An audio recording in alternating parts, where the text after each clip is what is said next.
আসসালামু আলাইকুম। গর্ভবতী মেয়েদের আলট্রাসোনোগ্রাম করা যাবে কিনা চলুন জেনে নেই আজকের ভিডিওতে। মাতৃগর্ভে বাচ্চার অবস্থান কি এটা জানার জন্য আলট্রাসোনোগ্রাম করা হয়। এটা শরীয়তের দৃষ্টি কিন্তু কোনো গুনাহের কাজ না।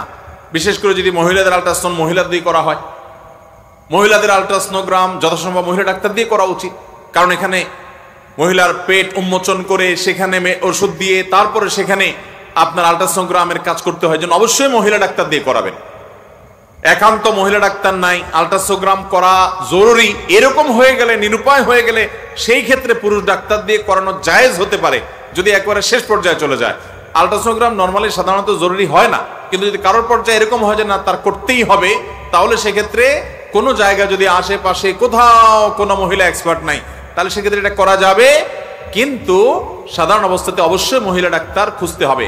দুঃখজনক যে সারা পৃথিবীর অনেক দেশের মতো আমাদের দেশে একটা অনাচার শুরু হয়েছে। সেই অনাচারটা হলো যে ডেলিভারির মতো কাজ, মেয়েদের সন্তান ডেলিভারির মতো কাজ, এই কাজটা পর্যন্ত আজকাল পুরুষ ডাক্তার দিয়ে করানো হচ্ছে।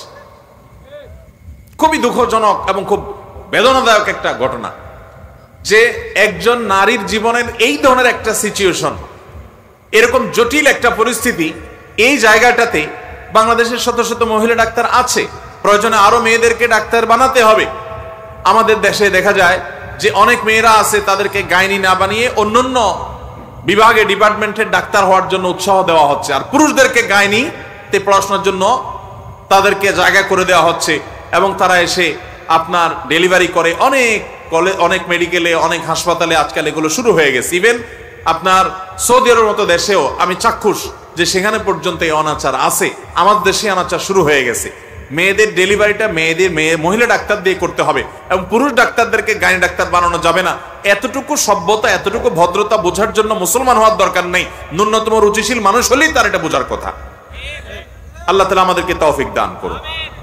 তাহলে গর্ভবতী মহিলার বাচ্চার অবস্থান জানার জন্য আলট্রাসোনোগ্রাম করলে সেটা গুনাহ হবে না।